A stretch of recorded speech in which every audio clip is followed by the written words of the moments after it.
Ya, selamat siang Bapak Ibu semuanya. Assalamualaikum warahmatullahi wabarakatuh. Salam sejahtera, shalom, om swastiastu, namo buddhaya. Kita kembali lagi di Forum Denpasar 12 edisi hari ini yaitu ke 280. Temanya ini menarik, Piala Dunia dan masa depan sepak bola Indonesia. Bagaimana? Sudah begadang terus selama beberapa hari ini, selama sepekan ini? Saya rasa banyak yang sudah kemudian punya jagoan yang masing-masing. Tapi itulah kenapa sepak bola sering disebut sebagai bahasa universal umat manusia. Saya rasa ataupun juga catatan dari data-data menunjukkan bahwa tidak ada olahraga lain yang mampu menyatukan miliaran orang secara bersamaan seperti Piala Dunia setiap 4 tahunnya ini. Saya baru membuka website FIFA dan kemudian juga mendapatkan beberapa informasinya bahwa di tahun 2022 di Qatar lalu itu ada kurang lebih 5 miliar orang di seluruh dunia mengikuti turnamen melalui berbagai platform.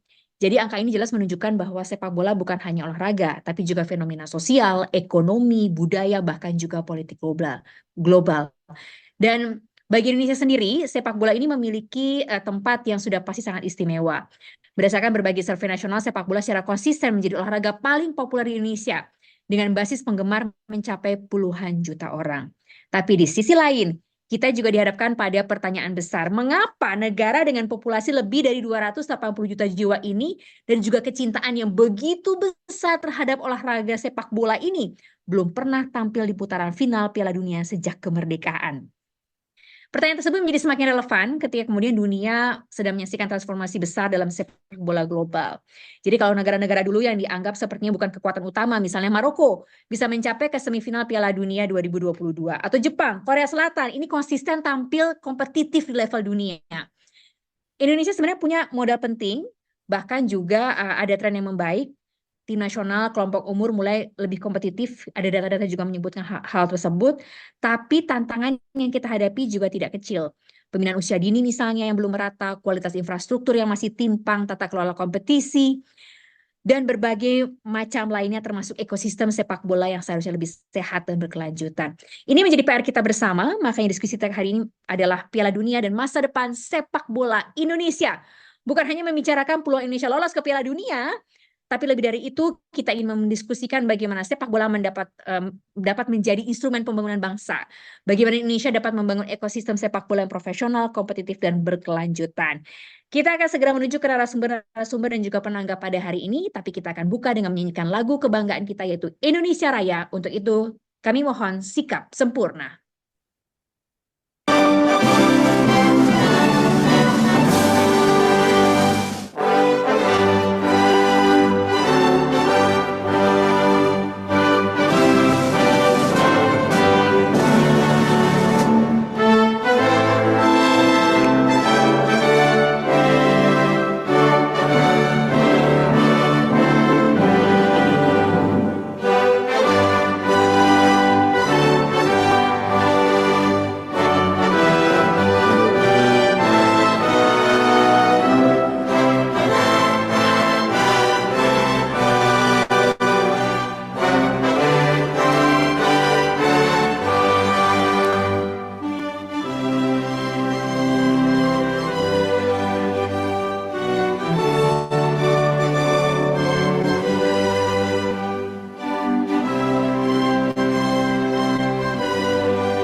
Selesai. Bapak Ibu, kita kembali ke forum diskusi Denpasar 12 masih seputar Piala Dunia dan masa depan sepak bola dunia.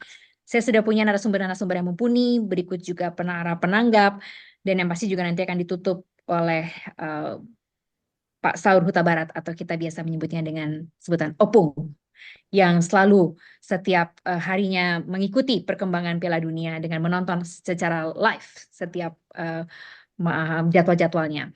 Kita akan menuju ke narasumber yang pertama langsung. Saya sudah punya Kang Asep Saputra. Nah, ini Direktur Operasional Ailik. Gimana Kang Asep? Ini senyumnya senyum ceria atau senyum tadi malam jagoannya kalah atau gimana? Enggak lah ya. Tadi malam keren kok mainnya ya. Kang Asep, ini Halo, mungkin Bu Tantri. tadi itu tadi itu saya tuh sembari mendengarkan Indonesia Raya tuh jadi sembari berpikir juga gitu. Ini kan kita akan eh, berulang tahun ya di Agustus mendatang gitu, ulang tahun kemerdekaan kita. Nah, catatan menunjukkan bahwa Jepang itu kan butuh kurang lebih 30 tahun untuk meluncurkan visi pengembangan sepak bola modernnya. Jadi tahun 1993 gitu kan kemudian jadi kekuatan bola Asia dan konsisten tampil di Piala Dunia. Nah, Indonesia tuh hari ini punya peta jalan yang sama jelasnya nggak sih untuk kekuatan sepak bola Asia? Kalau tahun 2045 tepat 1 abad Indonesia merdeka, kira-kira mungkin nggak ini? Ini sekedar pertanyaan ini aja, pembuka aja. Tapi silahkan, Kang Asep. Nanti setiap narasumber akan punya waktu kurang lebih 15 menit. Silahkan. Ya, terima kasih Bu Tantri atas sambutannya dan juga teman-teman ada Pak Akmal di sini, ada Pak Ben Hatsitorus, Pak Tom, dan juga Pak Saur nanti. Izin, ini kondisi jam 3 pagi, kebetulan saya lagi di New York untuk melihat langsung rencananya untuk beberapa pertandingan di sini. Ya, kalau kita bicara Jepang, memang ya inilah kalau kan kalau kita bicara Piala Dunia tadi sudah dijelaskan oleh Bu Tantri ingar-bingar luar biasa dampaknya. Tapi sebetulnya bukan sekedar bicara kaitan dengan tahun ini saja karena pasti ini tidak lepas dari 10, 15 sampai 20 tahun ke belakang bagaimana negara-negara tersebut ya kecuali yang memang sudah eksis luar biasa di belantika sepak bola dunia seperti Brazil, Argentina ataupun juga negara besar di Eropa lainnya. Tapi kalau tadi secara khusus tadi menyebut Jepang bagaimana sejak tahun 93 mereka juga mulai meluncurkan kompetisi profesional, tapi tidak hanya kompetisi profesional. Mereka juga punya yang namanya Japan 100 Year Vision. 100 tahun visi mereka membangun sepak bola dan tidak hanya juga tadi klubnya, akar rumputnya, sistemnya, ekosistemnya. Dan saya pikir ini yang sekarang, kalau tadi pertanyaannya apakah memungkinkan ya, dengan mengucap bismillah sebetulnya, terutama kami di I-League karena kapasitas kami sebagai operator kompetisi yang dalam 2 tahun terakhir kita bertransformasi, memang kita mempelajari ada banyak kekurangan, ada banyak hal-hal yang memang harus diperbaiki dan rasanya memang basic-basic yang fundamental coba sekarang kita bangun untuk tidak mengulangi karena gini, kalimat yang sering muncul kan adalah dari 250 juta penduduk kok nyari 11 pemain susah. Kita nggak bisa nyari. Bakat itu kan selalu muncul, tapi bagaimana sistem itu kita bangun sehingga tercipta ekosistem yang berkelanjutan. Saya pikir itulah yang mungkin sebagai titik awal. Kalau tadi bicara tahun 2045, insya Allah Bismillah, karena kita sedang mencoba bertransformasi, membangun fundamental-fundamental yang memang penting untuk dijalankan sehingga nanti kita bisa jalankan program secara konsisten dan sustainable. Oke, terima kasih banyak Pak Asep. Tapi adakah kemudian insight-insight lainnya dari Kang Asep sendiri atau dari Pak Asep sendiri berkaitan dengan perjalanan selama ini? Karena memang ini spesifik kan, kalau kita bicara I-League kan spesifik mengenai dunia Ya. persepak bola Indonesia. Silahkan, Kang Asep. Iya, betul. Saya pikir satu, tadi kan kita bicara tentang transformasi. Apa yang dilakukan sejak era kepengurusan Pak Erick Thohir di 2023? Karena satu tantangan besar bagi kami, terutama di jajaran di Board of Director yang baru di 2023, bahwa kita tentu ingin memastikan kompetisi sepak bola Indonesia secara tata kelola, secara kualitas, secara entertain, komersil, dan memang bisa menjadi feeder untuk tim nasional.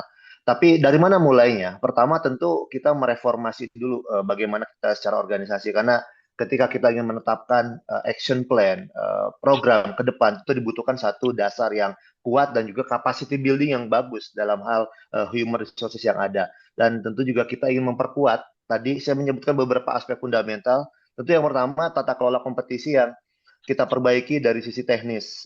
Saya pikir benchmarkingnya ada. Kita melakukan beberapa kali upaya untuk tentu sharing knowledge atau belajar bahkan dengan negara yang memang sudah maju. Tadi kita menyebut Jepang, dengan Jelly kita juga sangat intensif berkomunikasi. Bahkan kita juga merekrut sebetulnya teknisi profesional dari Jelly juga untuk bisa membantu kita bagaimana dalam menyiapkan basic-basic fundamental dalam perkembangan sepak bola kita. Kita juga tentu dengan beberapa liga lain seperti La Liga, tentu di bawah supervisi di Professional Football FIFA juga mencoba melakukan beberapa pembenahan.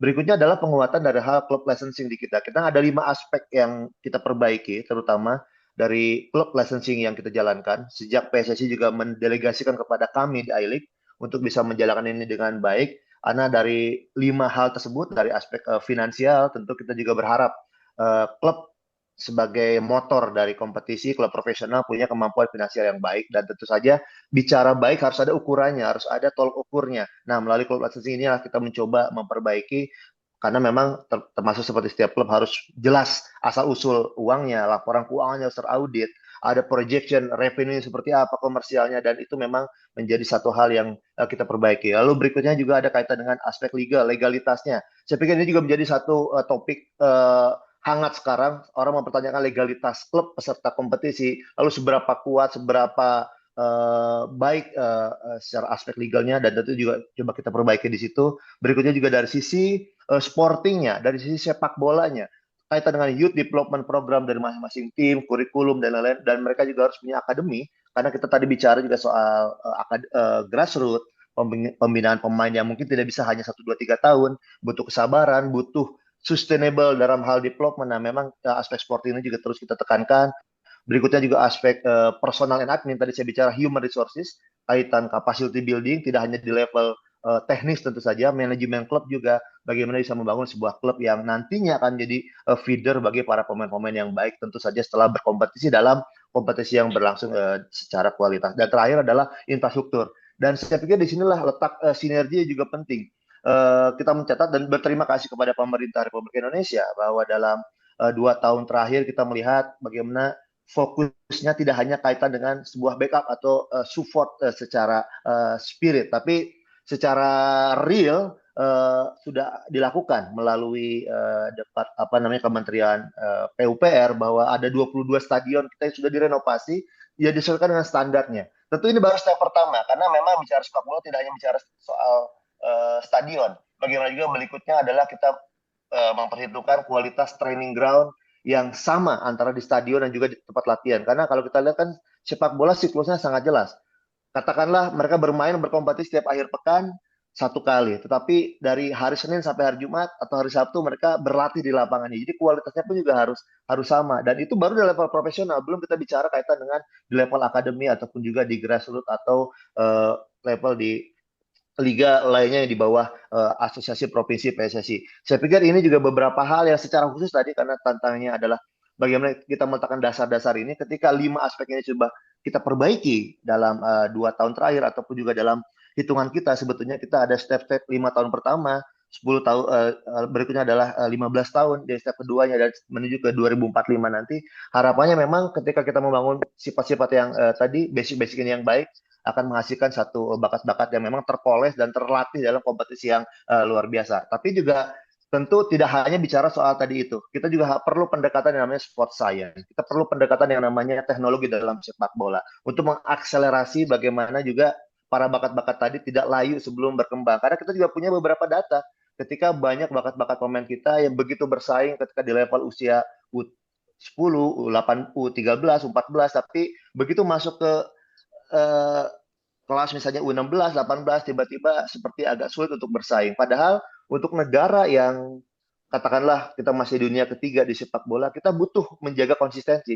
Tolong ukurnya bagaimana untuk kita bisa bersaing di level dunia. Contoh misalnya ketika kita lolos di Piala Dunia U17, maka dalam 2 tahun kemudian di level U19 atau U20 harus dipastikan juga kita tetap bertahan di performanya di kasta di persaingan dunia. Tapi kalau ketika itu misalkan tiba-tiba tidak lolos lagi ke Piala Dunia berikutnya, agak sulit kita untuk bisa bicara 5-10 tahun ke depan untuk lolos di level senior. Jadi memang butuh kerjasama banyak pihak, tapi dari sisi kami tentu saat ini memang masih dalam fase untuk melakukan pembenahan secara fundamental, tapi berikutnya kita juga tentu ada beberapa eh, step-step yang harus kita lakukan untuk bisa meningkatkan, mengakselerasi kemampuan para pemain yang bisa dihasilkan dari kompetisi yang baik.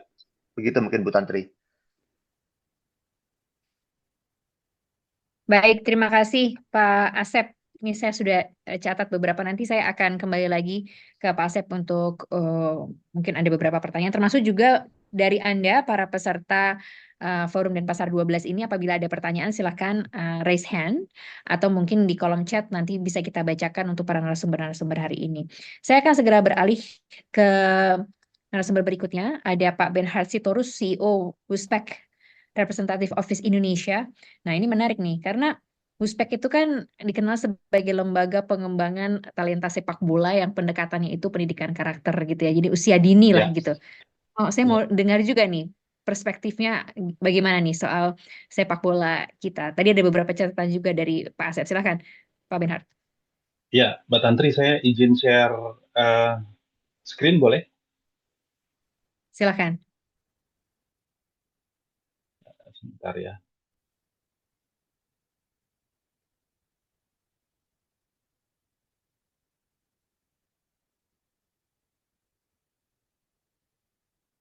Bentar.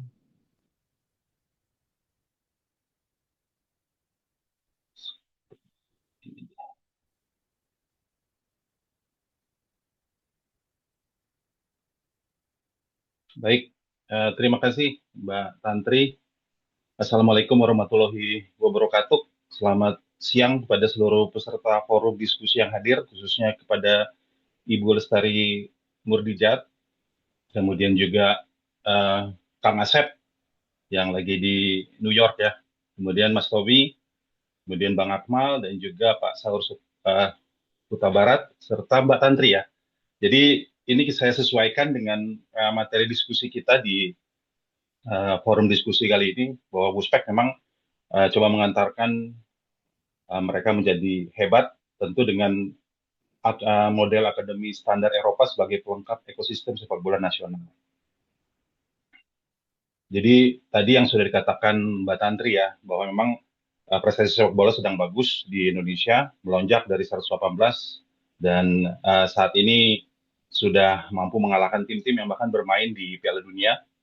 Tantangan kedepannya adalah bagaimana menjaga momentum agar berkelanjutan secara jangka panjang melalui fondasi pembinaan usia dini yang kokoh. Dan pertanyaannya memang menjadi, akankah sumber daya naturalisasi akan terus ada kalau metode naturalisasi tetap dilakukan sampai saat ini? Nah, posisi Wuspek Indonesia itu hadir sebagai mitra strategis untuk melengkapi program PSSI terkait pembinaan usia dini dan juga program naturalisasi dengan mencatat bakat lokal bermental Eropa. Nah, ini realisasi uh, akademi ya di sepak bola Indonesia.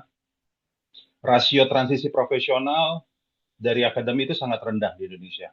Jadi ini pengalaman saya juga sebagai jurnalis dari tahun 2000 ya, ketika saya di tabloid bola, kemudian juga saya berpindah di marketing communication, kemudian saya juga pernah di klub di Persija dari 2021 sampai musim lalu, dan memang dari pengalaman yang saya dapat juga sekitar 4% sampai 10% lulusan Akademi Remaja Indonesia yang berhasil nembus ke profesional. Nah, kalau kita perhatikan 5 klub ya yang ada di Indonesia, Persija Development, kemudian Diklat Persib, Borneo FC, Persebaya, PSM, itu ada semua, tapi lagi-lagi memang cukup sulit, apalagi regulasi dari Kang Asep juga, terutama di musim lalu ya, dengan 11 pemain asing, 9 terdaftar, dan 7 di tengah lapangan, artinya hanya menyisakan 4 ruang pemain lokal untuk bisa berkompetisi, walaupun masih ada EPA ya. Tapi lagi-lagi ini yang membuat akhirnya penumpukan kasta sebagian besar lulusan akademi di Indonesia itu tertahan di level kelompok umur, mulai dari Elite Pro, U16, 18, 20, dan juga Liga Amatir. Nah, kalau kita perhatikan di Spanyol sendiri, itu mereka tertata sangat rapih ya, Mbak. Jadi mulai dari pra-Benjamin, kemudian kadet, sampai tim satelit. Usia 6 sampai 13, 14 sampai 15, 18 sampai 21. Jadi perkembangan yang memang jadwalnya juga terinci, bahkan dari level terkecil sampai dengan level profesional. Jadi tidak ada perubahan jadwal, tidak ada perpindahan venue mungkin yang terjadi. Jadi mereka betul-betul berkompetisi dengan baik. Kemudian juga tadi yang Kang Asif katakan, klub licensing itu bahkan dari klub amatir. Jadi mereka juga memiliki keterbukaan dalam finansial. Jadi siapa pendananya, siapa, bagaimana pengelolaan dananya, bagaimana dengan struktur pengelola klub, itu sangat jelas. Kemudian dari keberhasilan Akademi Spanyol itu rasionya memasuki La Liga ini data dari La Liga ya. 21,2% untuk La Liga Tier 1, kemudian Segunda Division itu 25-30%, Primera Federation itu Tier 3 40-45%. Jadi ini artinya dari akademi serapan untuk masuk di level-level menuju jenjang profesional sudah tertata dengan baik.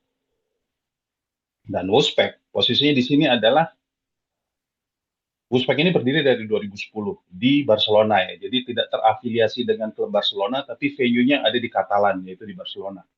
Dan uh, fokusnya tidak hanya di sepak bola, tapi kita akan fokus di sepak bola untuk momen ini, karena Wolfspeck itu adalah singkatan dari World Sport Academy. Dan sejauh ini dengan mitra bersama Cornella, itu sudah 90 transfer besar terjadi ya di klub besar yang ada di Spanyol. Salah satunya memang ada David Raya yang sekarang juara Premier League bersama Arsenal, kemudian ada Jordi Alba, ada Keita Balde. Nah, metodenya itu Wolfspeck tidak membuka akademi di sini. Nah, ini yang membedakan.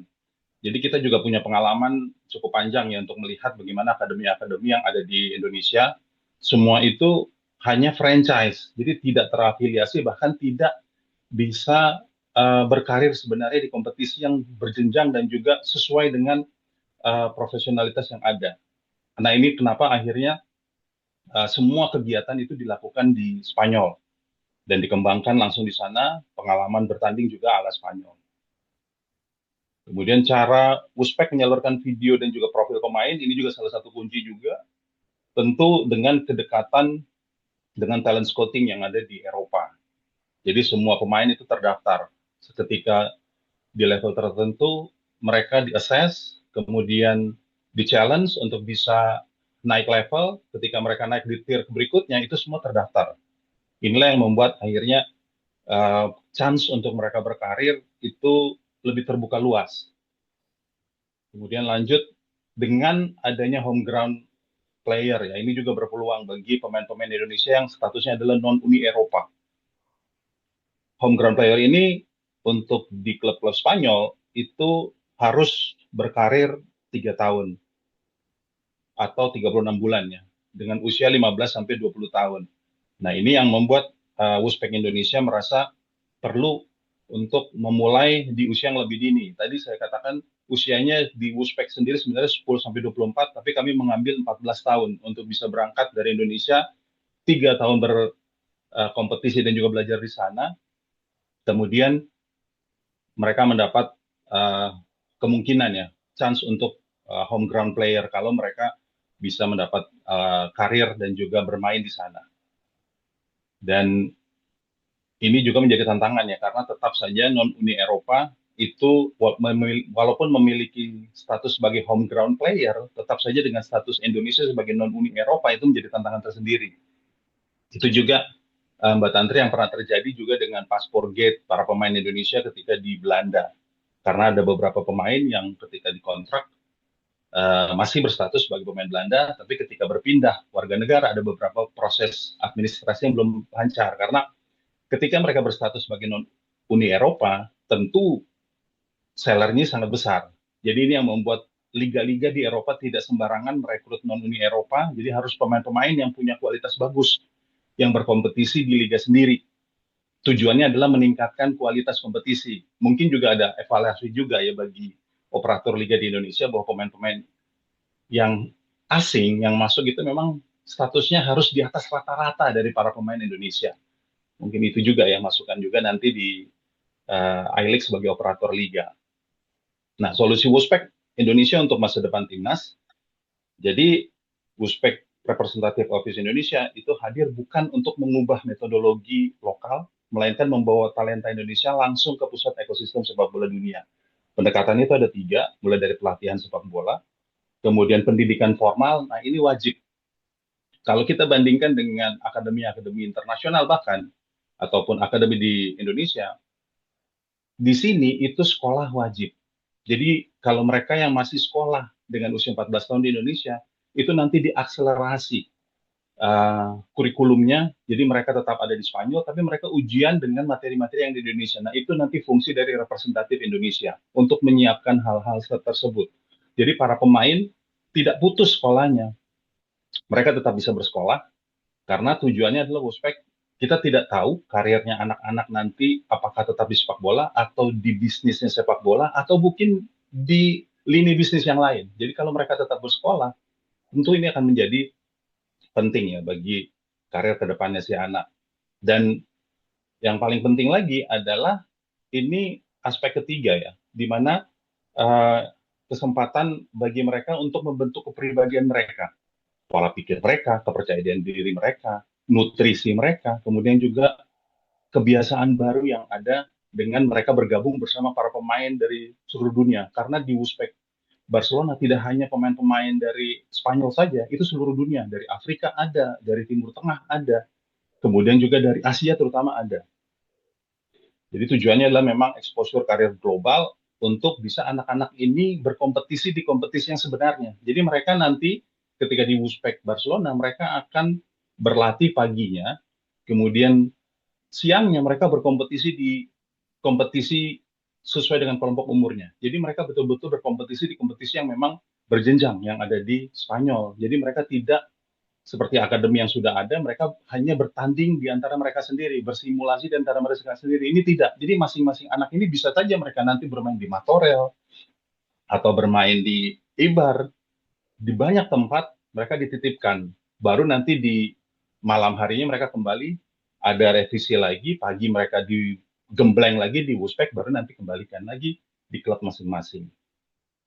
Nah, rekomendasi dari kita adalah program ini adalah pelengkap naturalisasi. Jika program naturalisasi PSSI adalah solusi instan untuk mendongkrak prestasi jangka pendek, maka dengan mengirimkan dan juga menempa bakat lokal di akademi elit dunia seperti Wuspek, ini adalah solusi jangka panjang untuk kemandirian sepak bola Indonesia.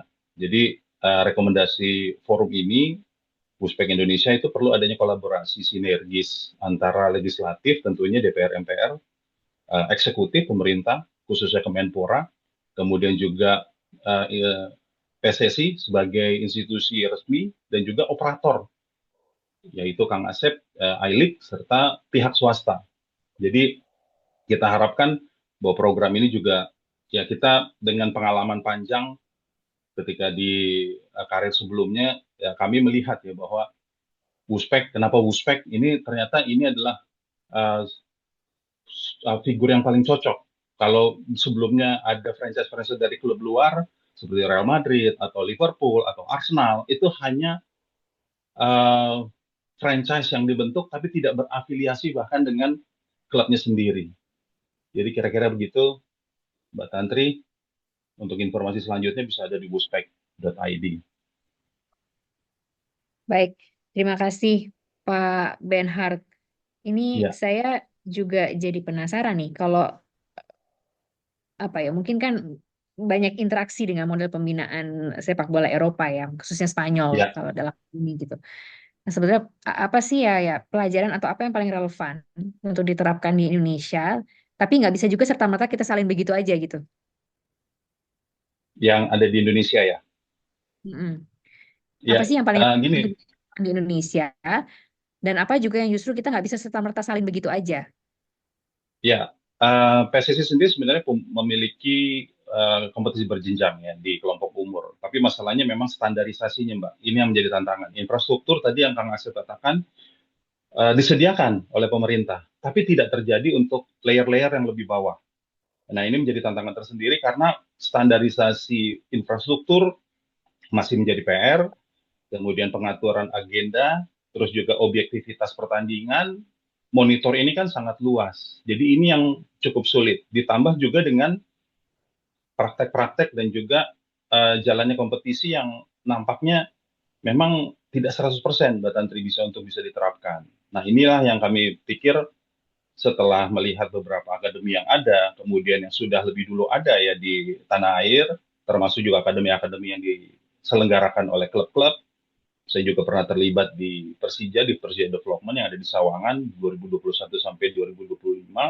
Jadi melihat ini nih akan sangat sulit karena tidak terdeliver bakat-bakat itu dengan baik. Yang menjadi PR kan ketika di fase profesional, para pemain itu seperti hilang mayoritas ya. Ada memang yang mampu tembus, tapi mayoritas sulit, Mbak, untuk bisa benar-benar berkarir, untuk menggembleng karirnya, untuk bisa terus secara bertahap sampai hingga di profesional. Seperti itu, Mbak. Oke, banyak sekali ya ternyata PR kita ya. Saya akan menuju ke Mas Tommy atau Pak Suryo Pratomo. Ini pengamat sepak bola di forum ini. Senior saya dan kemudian juga banyak sekali menulis tentang sepak bola, sudah menjadi host sepak bola juga saat ini sebagai pengamat. Mas Tommy, ini dari dua narasumber sebelumnya PR kita banyak sekali nih Mas Tommy. Sudah bergabung bersama kita Mas Tommy? Ya, Tantri, terima kasih banyak telah diundang. Terima kasih juga pada teman-teman yang lain yang telah hadir. Dan saya kira kembali lagi, memang persoalan yang sering kali muncul setiap ada penyelenggaraan Piala Dunia, kemudian kita selalu berpikir bahwa kita punya mimpi untuk bisa tampil di sana. Dan bahkan kemudian muncul tadi Tanti sudah menyampaikan, kok dari 280 juta tidak ada 11 pemain. Tidak pernah kita sejak merdeka lolos ke Piala Dunia, putaran final Piala Dunia. Tapi memang sekali lagi Tanti sepak bola tidak ada kaitannya dengan jumlah penduduk. China penduduk 1,4 miliar juga nggak bisa nemu 11 pemain. India dengan 1,5 miliar penduduk dunia, penduduknya juga tidak bisa menemukan tim yang sangat kuat. Karena itu memang saya setuju tadi Mas Agus sudah menyampaikan adalah bagaimana sebetulnya kita sekarang mulai membangun sebuah ekosistem pembinaan yang berjangka panjang. Nah, ini yang seringkali kita lupa dan kita kepentingan jangka pendek itu selalu muncul dengan segala macam latar belakangnya, latar belakang kepentingannya, dan lupa pendekatan yang holistik. Saya kira tadi Pak Bernard sudah menyampaikan, kita sekarang sudah mencoba melakukan terobosan, mengirim anak-anak muda kita ikut ke Spanyol, latihan di sana, diharapkan muncul nanti akan ada bintang-bintang yang akan menjadi harapan masa depan. Dan pendekatan seperti ini juga pernah dilakukan sejak lama. Kita pernah mengirim tim kita ke Brasil, ya kan. Kita pernah mengirim satu tim khusus ke Italia, gitu. Sampai sekarang kemudian juga memang tidak pernah menghasilkan sebuah tim. Karena itu tadi Pak Asep Saputra sudah menyampaikan memang dibutuhkan transformasi besar. Dan transformasi itu harus sekali lagi holistik pendekatannya. Sekali lagi kalau kita melihat Jepang, mengapa Jepang kemudian bisa menjadi sebuah kekuatan yang luar biasa? Kita masih ingat sebelum tahun 1990, Jepang itu tidak ada apa-apanya. Dan kalau kita masih ingat tahun 1972, zaman Sucipto Suntoro masih bermain, itu pemain-pemain Indonesia kalau menghadapi Jepang itu mereka malamnya itu bahkan main kartu.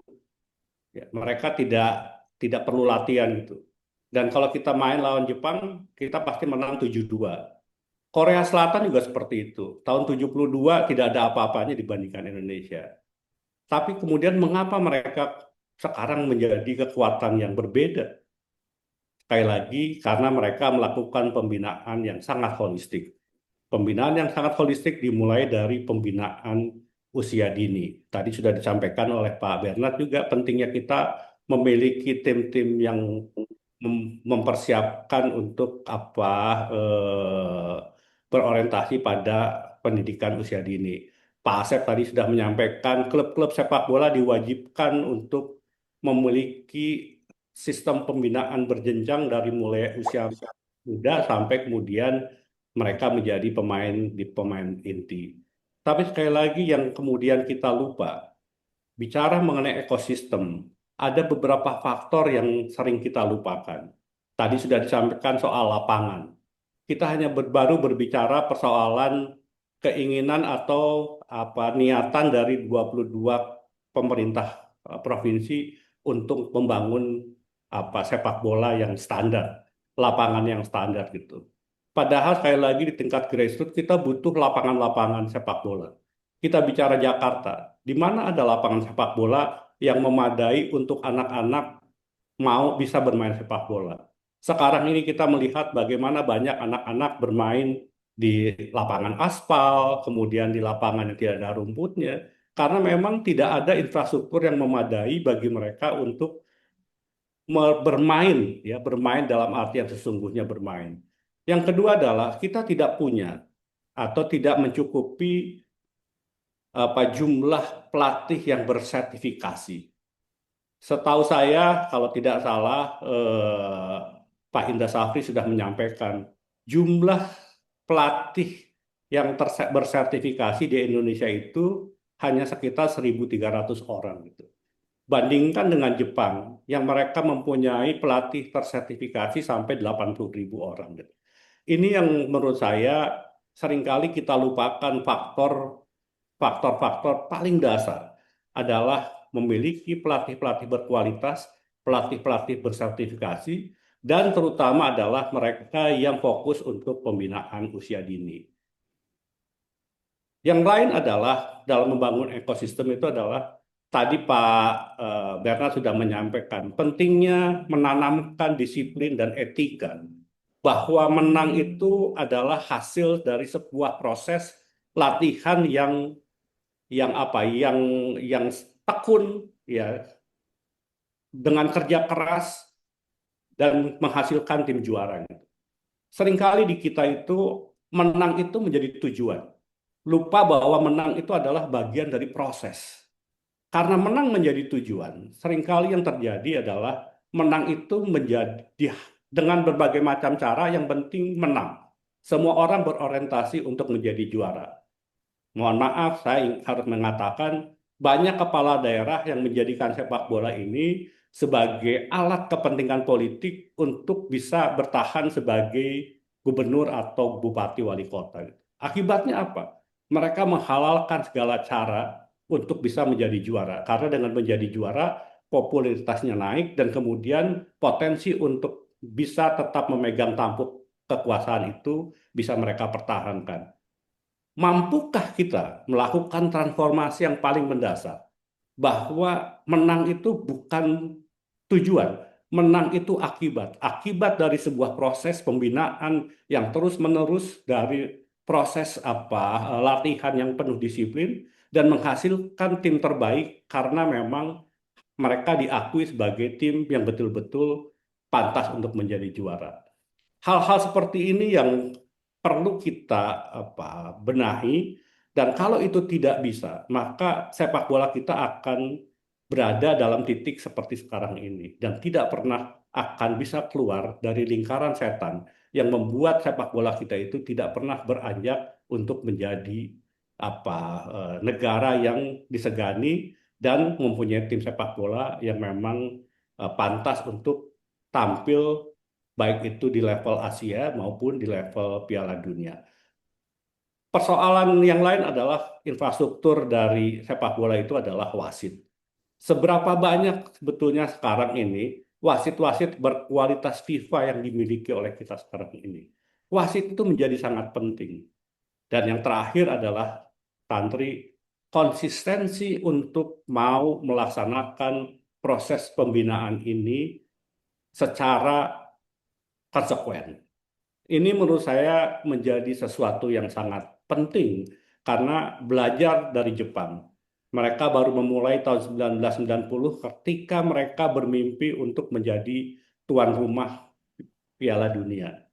Mereka baru membenahi, tetapi mereka membenahi dengan cara yang benar, dengan konsep yang disusun yang tadi disampaikan oleh Pak Asep itu program mereka 100 tahun, dan kemudian mereka menetapkan target yang sangat realistis. Di Jepang itu mereka menetapkan bahwa Jepang baru akan bisa menjadi juara dunia itu pada tahun 2050. Dan sekarang adalah bagian dari proses mereka untuk mencapai kejayaan di tahun 2050. Kita seringkali sekali lagi kepentingannya itu ingin sesaat, ingin instan, ingin jangka pendek. Sekarang kita berharap tahun 2045 untuk bisa tampil di putaran final Piala Dunia. Kalau kita ingin berbicara tampil di 2045, maka yang harus kita pikirkan pada tahun 2045 itu, pemain berusia berapa yang harus betul-betul akan menjadi andalan pemain Indonesia pada tahun 2045. Kita sama-sama ketahui usia kematangan seorang pemain sepak bola itu antara 27 sampai 28 tahun. Kalau sekarang kita ingin tampil di putaran final Piala Dunia tahun 2045, kita membutuhkan pemain-pemain yang kita harus bina dari sekarang, dari usia 8 tahun. Karena mereka lah yang pada tahun 2045 akan menjadi pilar dari tim nasional kita. Pertanyaannya adalah apa yang setelah kita lakukan untuk pemain-pemain di usia dini yang sekarang usia 8 tahun. Jadi kalau kita tidak pernah membenahi dan berpikir dari pemain-pemain yang berusia 8 tahun sekarang, maka kita tidak pernah akan bisa mendapatkan pemain yang matang pada tahun 2045 yang akan datang. Hal-hal seperti ini yang harus menjadi pemikiran kita bersama dan dimasukkan di dalam peta jalan kita menuju, let's say kita bicara Piala Dunia 2045, dan kemudian target antara apa yang kemudian yang tadi dikatakan oleh Pak Asep juga yang bisa dijadikan indikator bahwa sepak bola Indonesia itu sudah meraih peningkatan dalam kualitas permainan. Mengatakan pada tahun 2035 Indonesia menjadi negara sepak bola terkuat di Asia Tenggara. Beranikah kita pada tahun 2040 menetapkan bahwa Indonesia akan menjadi kekuatan yang paling disegani di Asia? Kalau kita bisa mampu melewati dan menetapkan 2035, 2040 sebagai kekuatan di Asia Tenggara dan juga di Asia, baru kita bisa bermimpi untuk bisa mencapai putaran final Piala Dunia tahun 2045. Jadi sekali lagi menurut saya belajar dari pengalaman negara-negara seperti Korea, kemudian Jepang, peta jalan itu harus disusun betul-betul detail dengan membangun sebuah ekosistem yang benar, dengan infrastruktur yang melengkapi kebutuhan pembangunan pemain-pemain yang akan menjadi andalan kita, mulai dari soal lapangan, soal stadion, soal pelatih, soal wasit, soal penonton, soal pimpinan nasional, dan yang terakhir adalah sejauh mana kita akan bisa konsisten melaksanakan peta jalan itu untuk betul-betul membawa sebuah perubahan yang berkelanjutan dan betul-betul akan membawa Indonesia menjadi negara sepak bola yang disegani. Saya kira itu Tantri yang perlu menjadi kesadaran kita bersama. Tapi sekali lagi saya apresiasi Denpasar 12 telah mengambil inisiatif untuk mengumpulkan kita-kita yang sangat concern pada sepak bola ini untuk kita mulai duduk sama-sama menyusun peta jalan yang benar menuju, let's say kita ingin Piala Dunia 2045 ketika kita merayakan 100 tahun kemerdekaan Indonesia, dan mari kita minta semua komponen yang bertanggung jawab untuk membangun cita-cita 2045 itu konsekuen untuk menjalankannya. Tidak bisa satu pihak tertinggal dalam upaya mencapai mimpi besar ini. Mudah-mudahan ada komitmen yang utuh dari semua pihak dan ada kesabaran dari kita semua untuk bisa melihat Indonesia mampu membangun sebuah tim sepak bola yang bisa kita banggakan pada saat kita merayakan 100 tahun kemerdekaan Indonesia. Saya kira itu catatan yang bisa saya sampaikan, Tantri. Terima kasih. Baik, terima kasih banyak Pak Tommy. Sudah ada beberapa pertanyaan dan juga saya sendiri juga sudah mencatat dan mungkin akan menanyakan juga kepada narasumber kita di siang hari ini. Saya juga himbau kepada semua peserta jika ingin bertanya secara langsung silakan raise hand maupun juga bertanya di kolom chat. Karena kita akan segera menuju ke penanggap.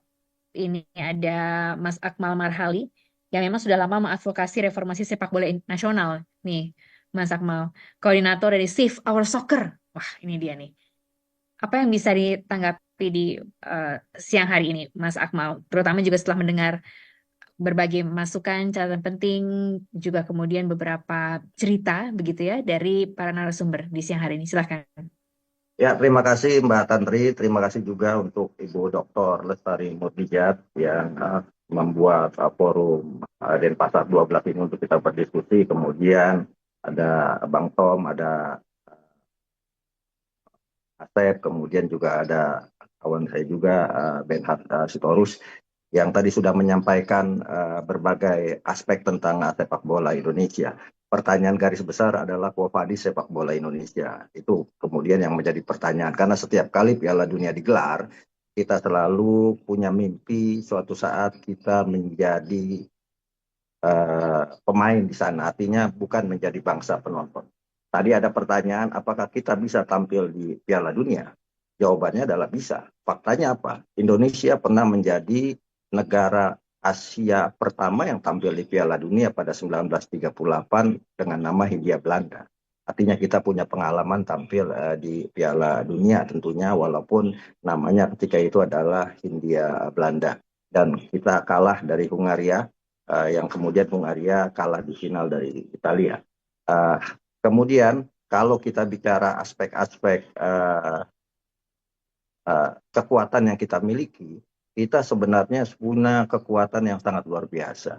Karena ini adalah diskusi kebangsaan juga, bahwa sepak bola sejarahnya ketika berdiri pada 19 April 1930, sepak bola Indonesia dalam hal ini PSSI, tujuan utama ketika itu adalah untuk menyatukan pemuda Indonesia dalam kaitannya berjuang melawan penjajahan, di samping tentunya adalah untuk membangun national character building ketika itu, sehingga muncullah bon-bon yang kemudian menjadikan sepak bola sebagai alat pemersatu bangsa dalam memperjuangkan kemerdekaan Indonesia.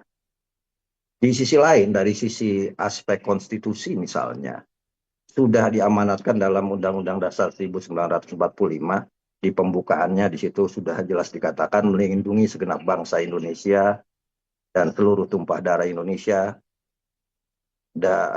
untuk memajukan kesejahteraan umum, mencerdaskan kehidupan bangsa. Kemudian kalau kita tadi dibuka dengan lagu Indonesia Raya, bangunlah jiwanya, bangunlah badannya. Artinya aspek olahraga dalam hal ini sepak bola benar-benar dipayungi secara hukum, secara konstitusi oleh bangsa Indonesia sejak merdeka pada 17 Agustus 1945.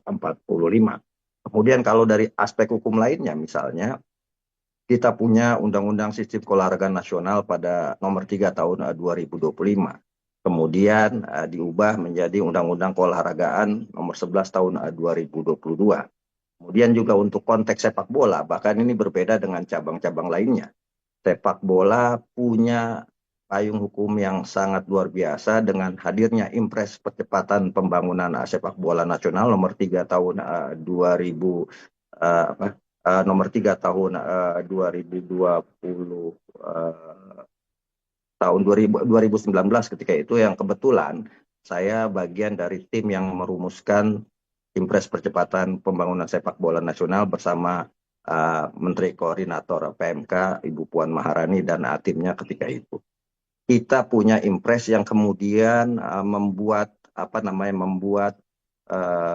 roadmap yang tadi dikatakan oleh Bang Tom, yang kita inginkan untuk memajukan sepak bola Indonesia. Karena kalau bicara sejarah, seperti tadi dikatakan, sepak bola Indonesia ini luar biasa. Tadi dalam pengantarnya kan di diskusi ini, kita ini sangat bangga dari peringkat peringkat dunia kita 149, sekarang sudah 118. Kita lupa bahwa sebenarnya kita pernah masuk 100 besar dunia pada tahun 1998. Peringkat Indonesia di FIFA itu adalah 79. Dan ketika 1998 kondisi Indonesia tidak seperti saat ini, pasca resesi ekonomi, kemudian pasca reformasi, tapi kita berada di posisi 79 FIFA ketika itu. Kemudian bicara sejarah sepak bola, kita punya sejarah Olimpiade Melbourne 1956. Kita main di perempat final, melawan Uni Soviet, ketika itu kipernya Lev Yashin, kita bisa tahan imbang 0-0 sampai akhirnya kita kalah di partai kedua dari Uni Soviet. Artinya kita punya akar sejarah yang kuat tentang sepak bola. Namun dalam perjalanannya, kekuatan yang kita miliki ini tidak kemudian diberdayakan secara holistik seperti tadi dikatakan oleh Bang Tom. Banyak faktor-faktor yang membuat sepak bola kita kemudian yang tadinya ada di atas, sementara pada akhirnya turun menjadi level yang sangat rendah. Kita lupa juga bahwa kita punya DBON juga di pemerintah, Desain Besar Olahraga Nasional. Tapi kemudian kitab-kitab suci yang kita miliki ini semuanya hanya seperti kitab suci yang ada di lemari. Kita punya PSSI sendiri punya visi 2045. Dan juga punya sejarah panjang di mana sepak bola kita juga Jepang pernah katanya belajar dari Galatama kita. Tapi ekosistem sepak bola kita inilah yang membuat kemudian sepak bola kita runtuh. Pada era Galatama misalnya, yang merusak sepak bola kita adalah perjudian, pengaturan skor, dan sebagainya. Kemudian beralih Galatama Perserikatan pada 1994-1995, berubah menjadi Liga Indonesia dan dipersatukan antara Galatama Perserikatan. Problem utamanya sama lagi, pengaturan skor, match acting, match fixing, kemudian juga match setting. Nah, problem-problem ini yang kemudian harusnya kita benahi secara fundamental. Karena saya ingin mengatakan, saya punya hipotesa seperti ini. Tim nasional yang kuat itu lahir dari pembinaan yang hebat dan kompetisi yang sehat. Tanpa dua faktor ini, kita hanya akan mimpi untuk bisa tampil Piala Dunia seperti halnya ketika kita punya sejarah pada 1938. Pembinaan yang hebat. Nah, ini problem yang sekarang masih menjadi problem besar fundamental sepak bola kita. Di mana pembinaan usia muda, kalau kita lihat di level-level grassroots, kebetulan saat ini saya juga aktif membina akademi sepak bola, di mana turnamen-turnamen seperti tadi dikatakan oleh Bang Tom hanya bicara menang kalah di usia muda. Juara adalah tujuan paling tinggi dari sebuah turnamen yang diadakan untuk usia muda. Sehingga kemudian pemain-pemain usia muda kita itu sudah seperti juara dunia ketika mereka kemudian merajai kompetisi-kompetisi di level grassroots. Padahal ini adalah proses untuk mencapai level yang diinginkan nantinya adalah tim nasional senior Indonesia.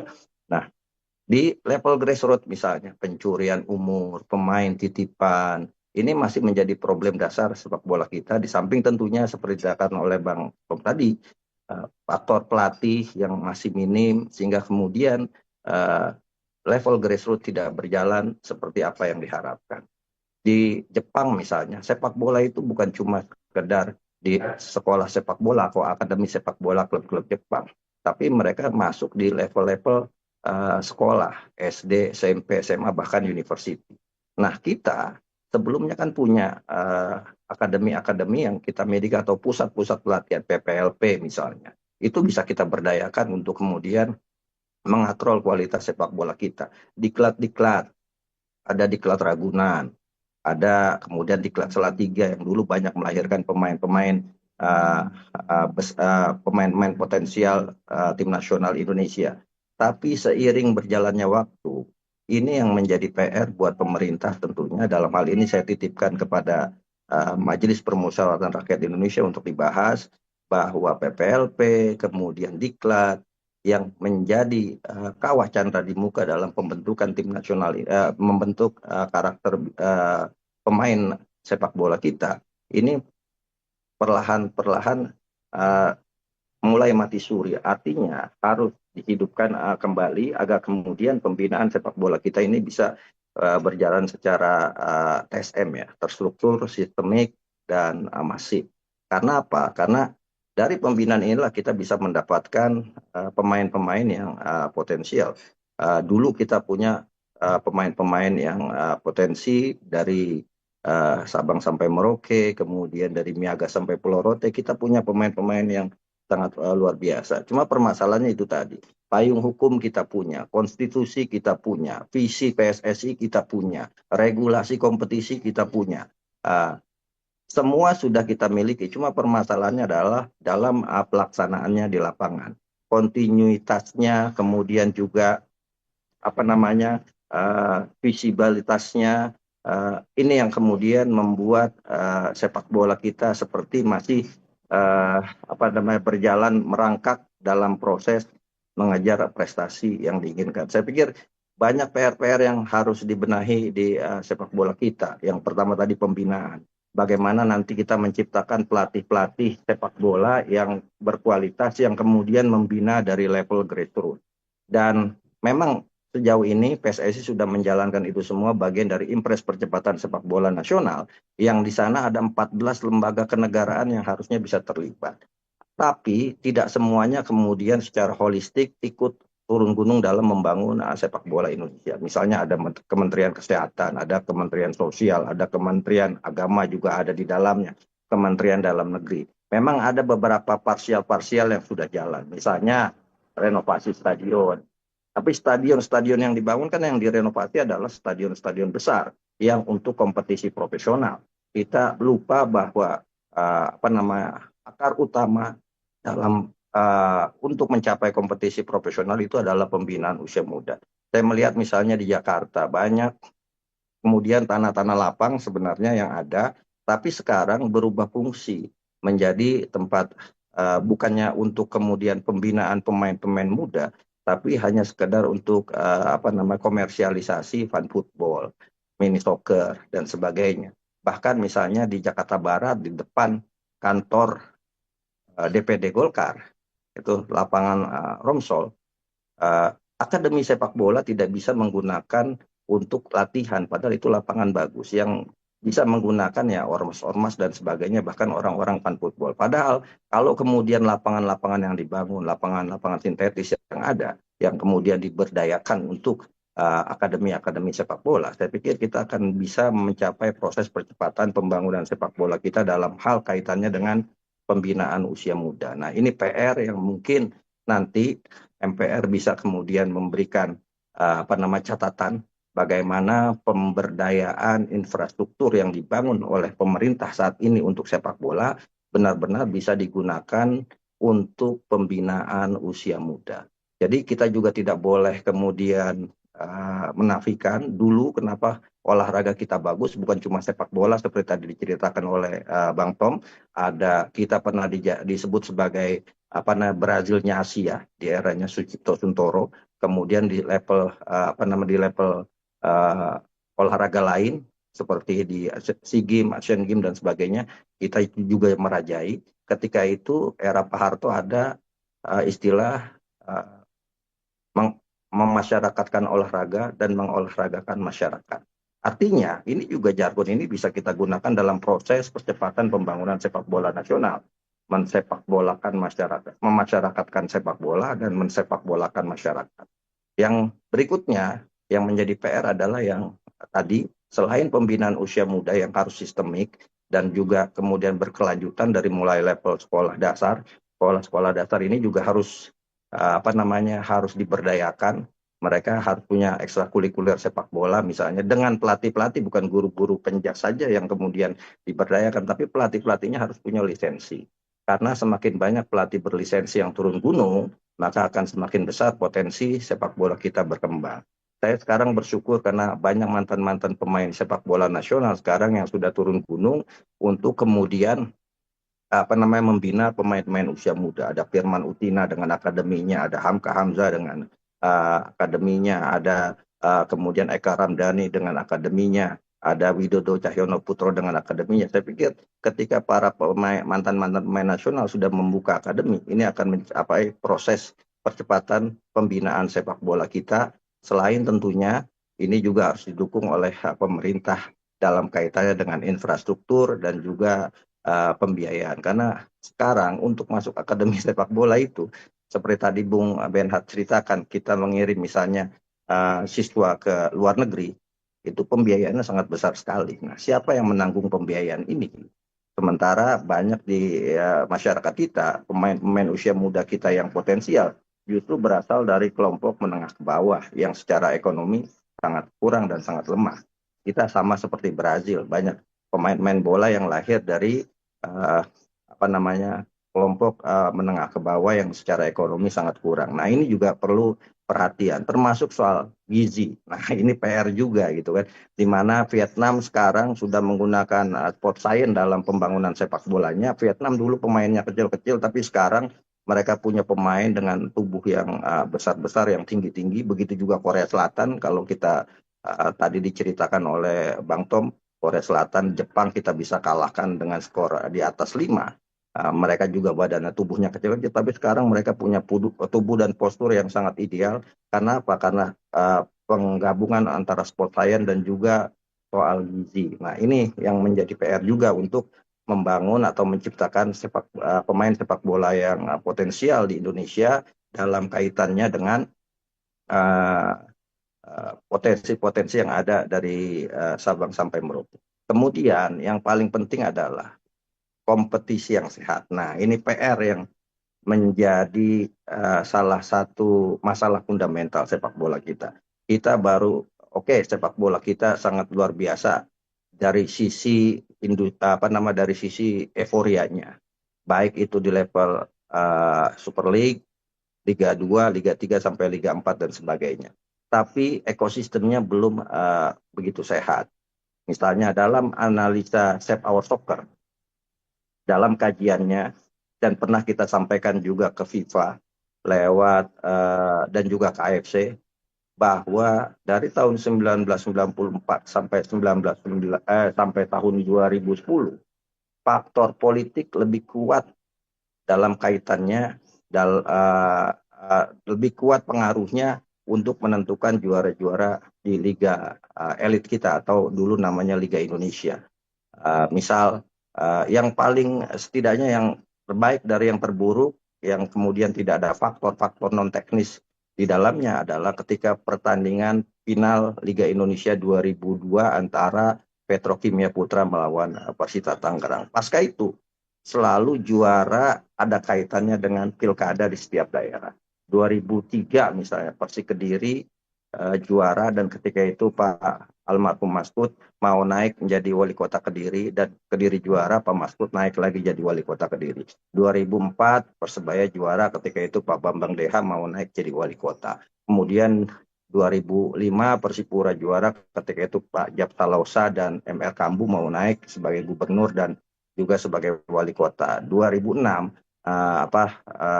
Sukawi Starik mau naik sebagai wali kota Semarang. Kemudian Semarang tampil di final, sayangnya dalam sisi non teknis, dalam investigasi Save Our Soccer ada sesuatu yang terjadi di lapangan, sehingga kemudian gelar yang harusnya didapat PSIS Semarang dikudeta oleh Persik Kediri. 2007 Sriwijaya FC juara, dan ketika itu Pak Alex Nurdin naik sebagai gubernur.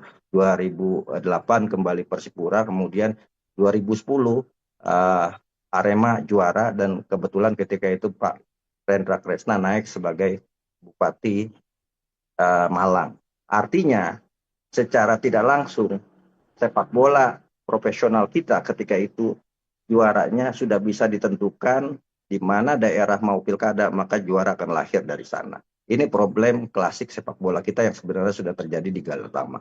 Kemudian pasca reformasi sepak bola Indonesia ketika itu tahun 2010, kita menekan untuk tidak dibolehkannya penggunaan dana APBD untuk klub profesional, sampai keluar Permendagri yang melarang itu semua. Yang tadinya uang APBD semuanya jor-joran digunakan untuk sepak bola dalam rangka menaikkan elektabilitas pejabat daerah, kemudian berubah menjadi kompetisi profesional yang tadi dikatakan ada aspek entiti komersialnya berupa PT atau perseroan, berubah dari mulai match setting menjadi match fixing, di mana bandar-bandar judi masuk di dalamnya. Saya terakhir pada tahun 2023 melaporkan, bahkan ada klub-klub kita yang di backing oleh rumah judi, saya melaporkan ke Mabes Polri, dan sampai akhirnya dieksekusi. Ini yang menjadi problem di sepak bola kita. Bahkan sampai sejauh ini ada Satgas Mafia Bola dibentuk oleh PSSI dalam rangka untuk membenahi dan membersihkan kompetisi sepak bola kita. Artinya kalau kompetisinya sehat, pembinaannya hebat, kita pasti akan memiliki tim nasional yang kuat. Hanya permasalahannya sekarang kita mengambil jalur instan. Ini yang juga ingin saya titipkan ke Majelis Permusyawaratan Rakyat dan termasuk juga kepada DPR terkait dengan proses instan yang kita lakukan dengan menghadirkan pemain-pemain naturalisasi atau pemain-pemain yang sekarang sebutnya bahasa sederhananya atau bahasa halusnya diaspora.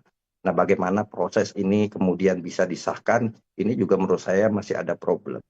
Di mana Undang-Undang kita nomor 12 tahun 2006 tentang kewarganegaraan, ini kan ada dua jalur. Yang pertama adalah jalur formal, di mana harus 5 tahun berturut-turut atau 10 tahun tidak berturut-turut menjadi warga negara Indonesia. Sementara yang sejauh ini didapatkan adalah lewat jalur istimewa, jalur khusus, di mana dalam undang-undang terkait jalur khusus ini adalah hanya diberikan kepada orang-orang yang berjasa kepada negara dan memberikan prestasi kepada negara, baru diberikan jalur khusus.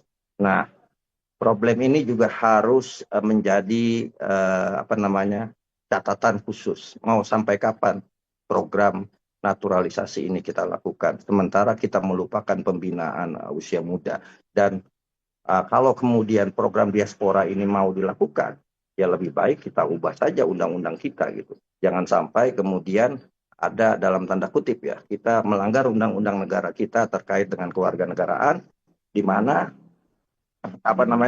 status kewarganegaraan kita adalah status keluarga negara tunggal, tidak bisa dui kewarganegaraan. Kita punya pengalaman Archandra Tahar misalnya di dunia politik sempat batal menjadi menteri karena punya dua kewarganegaraan, yakni Indonesia dan juga Amerika Serikat. Kemudian Bapak Patriot Bupati Rojo Ulu yang menang ketika itu di Nusa Tenggara Timur juga batal jadi bupati karena punya dua kewarganegaraan. Sementara di sisi lain, di sektor olahraga dalam hal ini sepak bola, kita sangat mudah untuk memberikan status kewarganegaraan, sementara apakah pemain yang bersangkutan itu melepas kewarganegaraan lamanya atau tidak, ini kan menjadi rahasia yang sampai kemudian publik akhirnya menilai pasti ada sesuatu di belakangnya. Nah, ini merupakan PR yang mungkin bisa kita amanatkan kepada pemerintah untuk bagaimana proses naturalisasi ini bisa berjalan sesuai dengan undang-undang dan hukum yang berlaku, di mana tentunya jangan sampai kemudian undang-undang yang kita miliki bisa dengan mudahnya dilanggar karena kepentingan-kepentingan yang kaitannya jalur instan yang kita lakukan saat ini. Saya pikir ini beberapa catatan yang bisa saya berikan sebagai penanggap. Yang pertama mungkin kesimpulannya adalah bahwa kalau kita punya mimpi ke Piala Dunia, maka kita harus membenahi sepak bola kita secara fundamentalis, termasuk peran-peran yang harus diambil, bukan cuma peran PSSI dalam hal ini, bukan juga cuma sekedar peran I-League untuk kemudian menjadi motor penggerak pembangunan sepak bola nasional, tapi juga kita dan termasuk juga MPR dan juga termasuk Forum Denpasar 12 ini. Yang kedua, bagaimana kemudian payung-payung hukum yang ada saat ini benar-benar bisa dijalankan secara maksimal, sehingga kemudian mimpi kita untuk tampil di Piala Dunia bisa menjadi kenyataan. Mimpi 2045 ketika kita menjadi merayakan ulang tahun kemerdekaan Republik Indonesia ke-100. Potensi itu ada kalau kita semua mau bersatu dan mau berpikir tentang sepak bola secara utuh. Football is our hope, not our job. Sepak bola itu harapan kita, bukan proyek kita. Kalau itu semua bisa ditanamkan di seluruh stakeholder sepak bola kita, maka itu juga akan menjadi landasan awal untuk kita bisa menapaki lolos ke Piala Dunia. Yang ketiga, yang terakhir mungkin catatan saya adalah yang terlupa adalah bagaimana kemudian statuta FIFA, regulasi-regulasi yang ada di PSSI, di I-League itu bisa dijalankan. Salah satu faktor misalnya, tidak boleh lisensi klub diperjualbelikan. Nah, ini problem yang ada di klub profesional kita, di mana setiap musim pasti ada klub yang kemudian ganti nama, ganti domisili, ganti home base, kemudian juga meninggalkan banyak problem sepak bola. Nah, kalau kemudian ada aturan yang jelas tentang ini semua, itu bisa kemudian membuat ekosistem sepak bola kita menjadi lebih sehat. Yang kedua, tidak boleh ada satu orang atau satu perusahaan yang memiliki lebih dari satu klub di level kompetisi yang sama. Nah, ini masih problem di sepak bola kita. Banyak orang secara personal atau perusahaan yang bisa memiliki lebih dari satu klub. Nah, kalau ini kemudian dibiarkan, akan terjadi problem di tengah jalan, seperti misalnya apa yang terjadi di era Galatama ketika itu ada satu dua orang yang punya klub lebih dari satu yang pada akhirnya bisa menentukan siapa yang bisa juara di akhir musim. Karena klub-klub pendampingnya hanya dijadikan skoci untuk mengantarkan tim itu juara. Nah, hal yang semacam ini yang harus kemudian kita benahi bersama-sama, sehingga tadi yang saya katakan, intisari dari hipotesa saya, tim nasional yang kuat lahir dari pembinaan yang hebat dan kompetisi yang sehat. Dan terakhir adalah saya ingin katakan bahwa visi tanpa aksi itu hanya ilusi, kemudian aksi tanpa visi hanya sensasi, dan tanpa visi, tanpa aksi, kita hanya bisa bermimpi, bisa lolos ke Piala Dunia di masa depan. Terima kasih. Terima kasih banyak, Bung Akmal. Ini sepertinya merangkum semua yang ingin kita bicarakan pada siang menuju sore hari ini. Saya akan langsung menuju ke pertanyaan-pertanyaan. Sudah ada beberapa yang muncul di kolom chat. Saya akan langsung menuju juga ke narasumber satu, narasumber dua, narasumber tiga, yaitu Kang Asep, Bang Benar, dan juga Pak Tommy. Kita akan segera menjawab pertanyaan-pertanyaan berikut ini, termasuk juga nanti akan bergabung juga Pak Akmal untuk bisa menjawab pertanyaan. Ini yang pertama dari Rio Yoto. Izin tanya? Ya, diizinkan. Kita ini punya pelatih timnas yang baru, John Herman. Dia membangun timnas Kanada hingga tampil di Piala Dunia. Oh, ini mentang-mentang nanti malam Kanada melawan Swiss ya. Apa langkah yang harus dilakukan agar Indonesia tidak hanya menikmati euforia timnas, tapi benar-benar memiliki roadmap sepak bola menuju Piala Dunia? Mungkin saya mau tanyakan kepada ketiga narasumber kita di siang hari ini bisa menjawab dengan porsinya masing-masing sebagai operator liga, kemudian juga sebagai akademik juga di World Sport Academic, tapi juga ke pengamat sepak bola ke Pak Tommy. Tapi mungkin saya tambahkan sedikit pertanyaan itu menjadi agak sedikit lebih dalam gitu ya Bapak-Bapak. Kita ini kan tadi dibicarakan terus-terusan tentang 2045, kemudian konteksnya Piala Dunia, dan kalau ada roadmap menuju Piala Dunia, tadi kan juga selalu disebutkan bahwa tujuannya bukan menangnya, tujuannya bukan ke Piala Dunianya gitu. Nah, cukupkah kalau kita lihat dari kacamata atau konteks sepak bola ini, gambaran di 2045 atau Indonesia Emas atau apapun sebutannya, apakah cukup dengan lolos ke Piala Dunia, kalaupun memang kita sudah punya roadmap-nya, atau ada indikator lain yang sebetulnya lebih penting daripada itu, kalau kita bicara mengenai masa depan atau 2045 di dalam kacamata sepak bola. Saya menuju ke Kang Asep terlebih dahulu. Kang Asep mungkin menjawab pertanyaan dari Rio Yoto, termasuk juga saya perdalam tadi dengan pertanyaan saya. Silakan. Oke, terima kasih Bu Tantri dan juga teman-teman yang sudah menjelaskan. Ya, John Hetman memang memberikan satu harapan ya dengan performa yang sejauh ini tunjukkan ada perubahan. Tapi mungkin sedikit karena kami juga sempat berinteraksi secara khusus sebelum masuk ke pertanyaan mendalam dari Tantri tadi, bahwa memang kita melakukan beberapa kali diskusi antara I-League dan juga John Hetman dan timnya di PSSI, bahwa terlihat impresi pertama kami memang sosok John ini punya visi, punya cara kerja yang memang sangat sistemis. Dalam beberapa hal yang kita bahas, tidak serta-merta bagaimana kepentingan dia, bagaimana meramu taktikal, teknis kepada timnas, tapi juga bagaimana juga memberikan ruang yang luar biasa. Bahkan ada satu tantangan dari John kepada kami, bahwa berikan kami pemain yang bagus masih berusia 17 tahun, satu atau dua pemain, saya yakin bisa jadikan seperti hal yang terjadi di Jonathan David dan lain-lainnya di Kanada saat itu.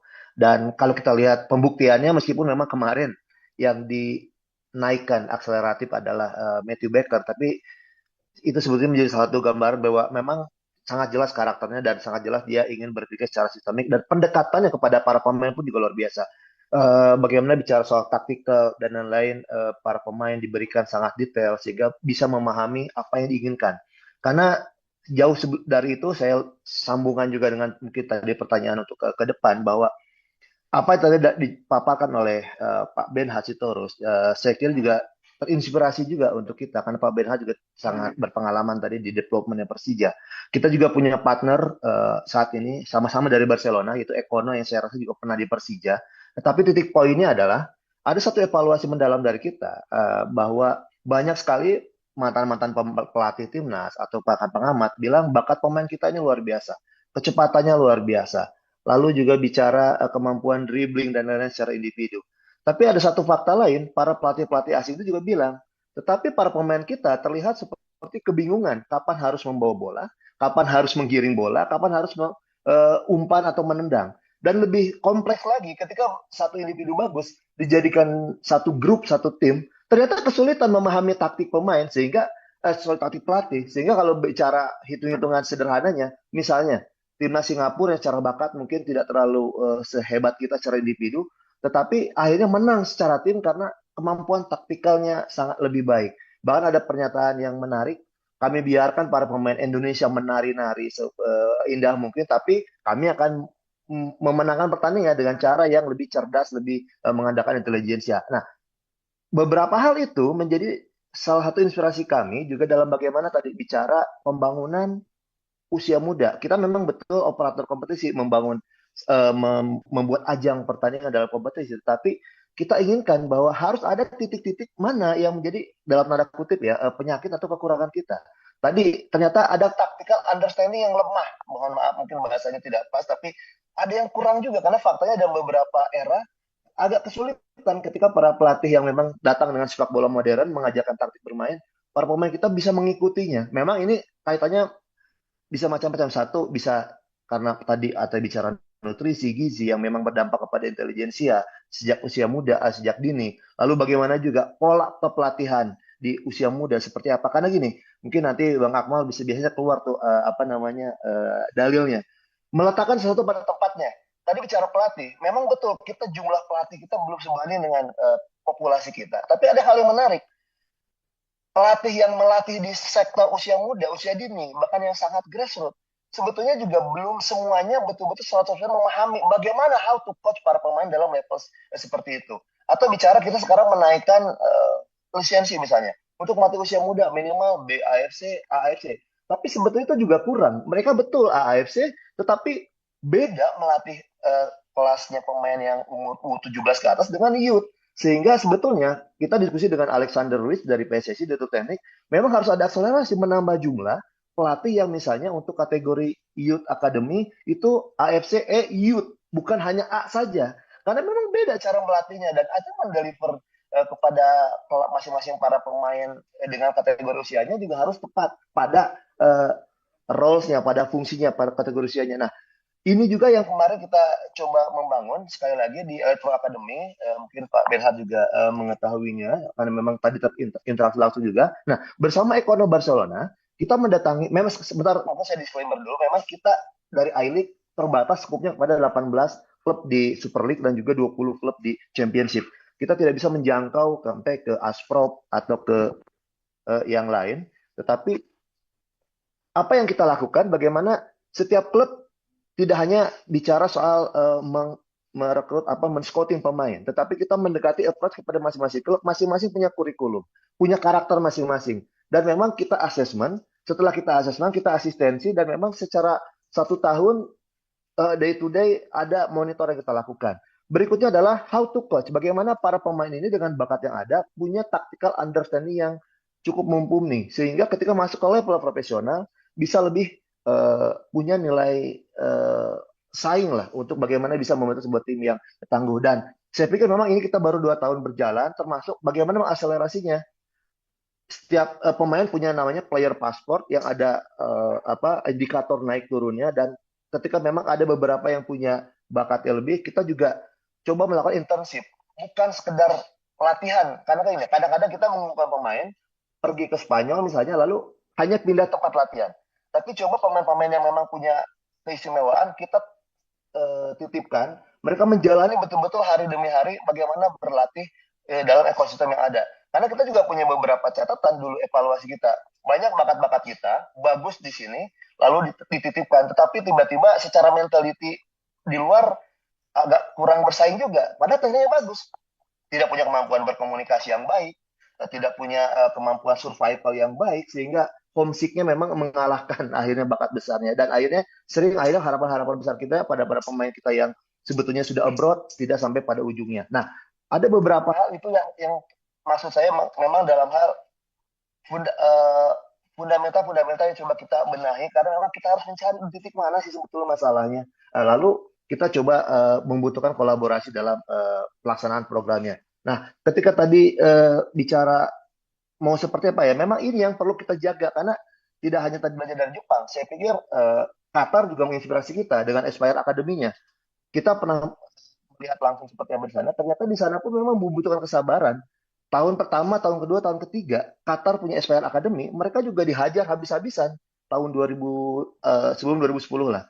Tapi akhirnya pelan demi tahap demi tahap, mereka tetap konsisten dengan programnya. Mulailah indikatornya jelas. 2018 mereka sudah mulai berprestasi di level U19 Piala Asia. Lalu naik lagi dan sampai akhirnya menjadi juara tahun 2020. Itu juga terus akhirnya mereka juga konsisten lolos ke Piala Dunia. Dan saat ini tentu dengan pendekatan sport science dengan dukungan Aspire Academy-nya ada infrastruktur dan lain-lain, mereka akhirnya tetap bertahan. Ataupun Maroko juga jarang kita bicarakan. Mereka punya pusat pembinaan Mohamed Six Football Academy, mengumpulkan para pemain-pemain yang memang punya kemampuan baik, dan akhirnya kan Maroko di Piala Dunia terakhir mereka juga masuk ke semifinal dan banyak bakat-bakat muncul. Dan itu tidak tercipta dalam 1, 2, 3, 4, 5 tahun, lebih dari itu. Butuhkan kesabaran dan konsistensi. Nah, baik lagi kepada kita, tentu kita juga tidak ingin terus terikat dalam sebuah data yang tadi sudah disampaikan oleh Mas Akmal, begitu panjang, hal-hal yang memang negatif yang memang harus kita perbaiki, tetapi juga di sisi lain kita nggak boleh nggak berubah. Ketika kita melakukan supaya perubahan, transformasi, setidaknya ada peluang untuk lebih baik, meskipun memang belum tentu. Tapi sekali lagi itu adalah bagian dari dinamika kehidupan. Tapi kalau kita tidak berubah sama sekali, ya sudah ketahuan, 5-10 tahun kita hanya mimpi, ilusi yang disampaikan oleh Bung Akmal. Jadi memang itulah beberapa hal yang coba sekali lagi meletakkan sesuatu kepada tempatnya, kepada ahlinya, kepada porsinya, dan memang tetap harus terukur dengan dukungan sport science dan lain-lain. Saya pikir mungkin itu sedikit tadi kalau memang dihubungkan dengan peran kami, tidak hanya bagaimana menggelar kompetisi yang sehat, tapi kita ingin mencari di mana sih penyakitnya dan untuk membenahi itu bagaimana dengan programnya dan tentu saja membutuhkan dukungan dari semua pihak. Mungkin itu Mas Tantri. Baik, terima kasih Kang Asep. Ini mungkin pertanyaan yang sama juga ke Pak Tommy maupun juga ke Bang Bernard nih. Bang Benhard maksud saya.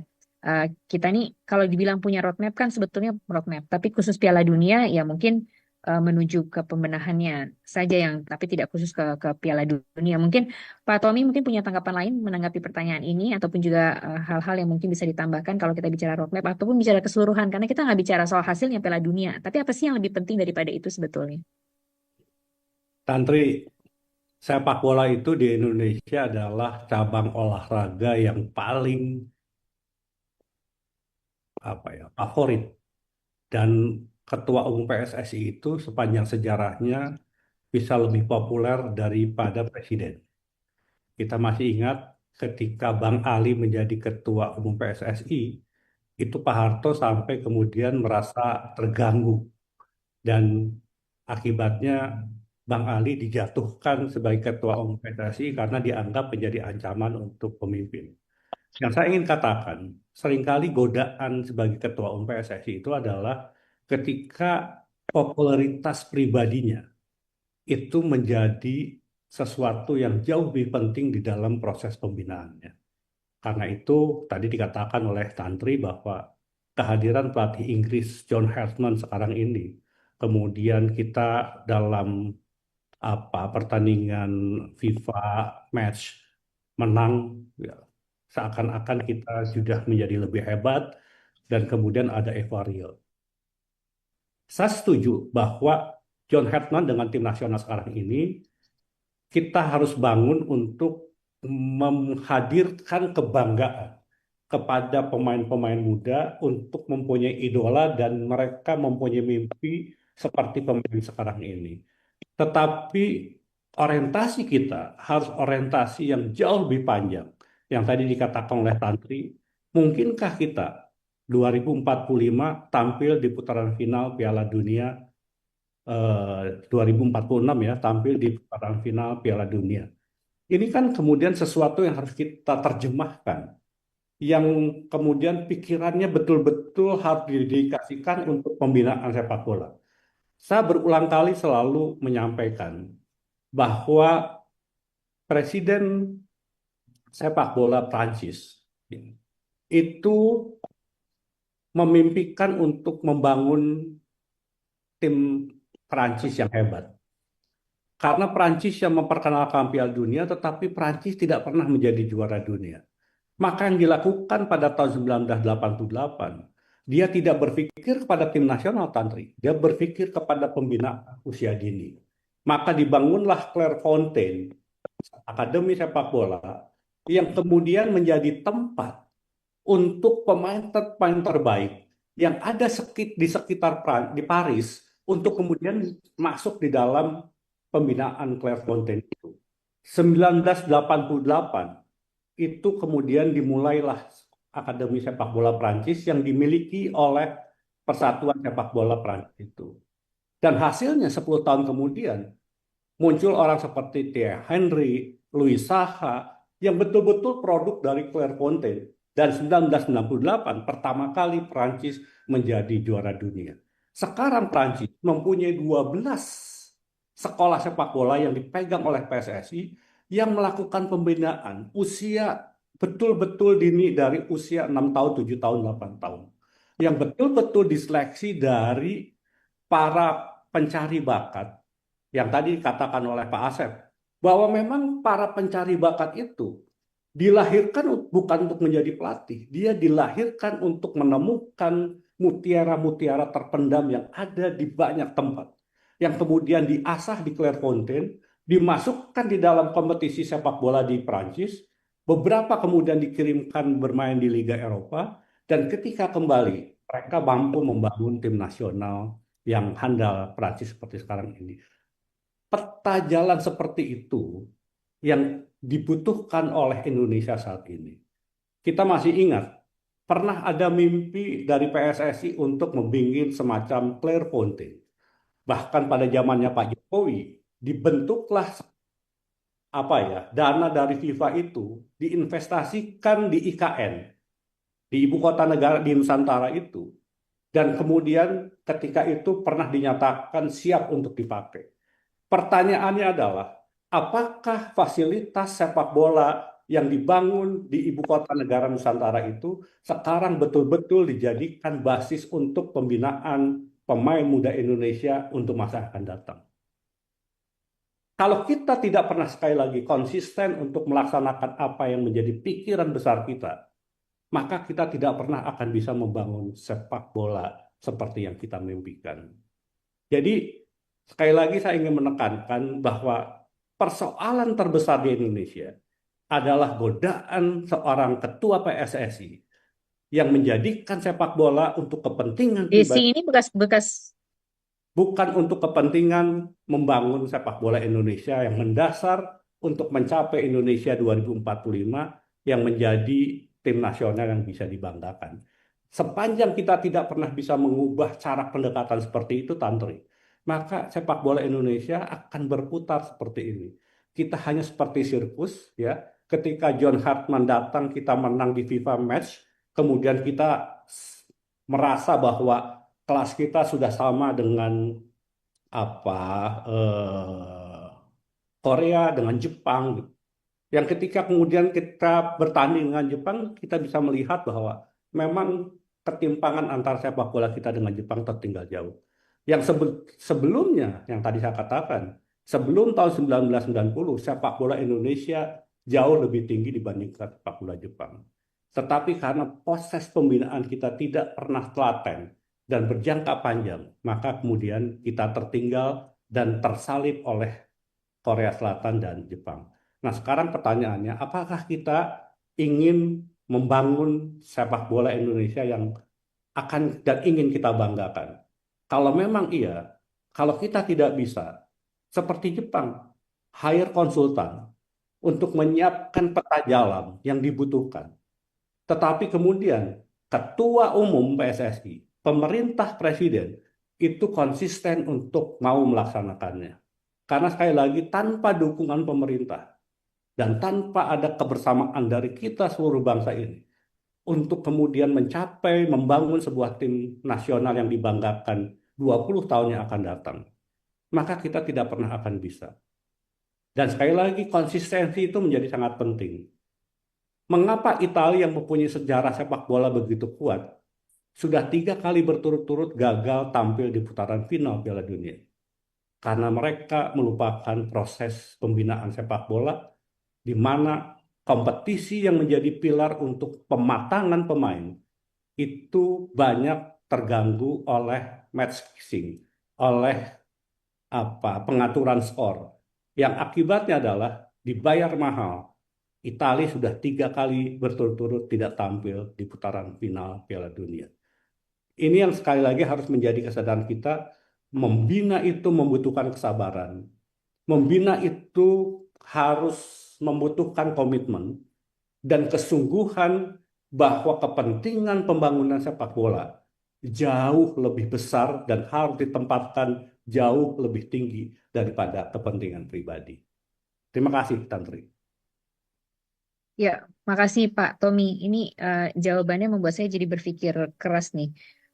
Jangan-jangan Indonesia sebenarnya bukan kekurangan rencana ataupun roadmap sekaligus gitu mengenai sepak bola, tapi kita mungkin kekurangan visi atau justru kekurangan konsistensi dalam menjalankan visi tersebut gitu. Oke, saya akan menuju ke pertanyaan-pertanyaan berikutnya. Sebelum saya nanti ke Bang Benhard juga. Ini dari Immanuel Sandi Hamonangan. Mengapa pelatih sepak bola Indonesia dari negara lain? Oke. Ini nanti juga jadi pertanyaan lagi. Dari 280 juta jiwa, kenapa tidak ada pelatih sepak bola Indonesia? Nah, dari Nova, anak-anak Indonesia adalah masa depan emas timnas adalah masa depan timnas kita.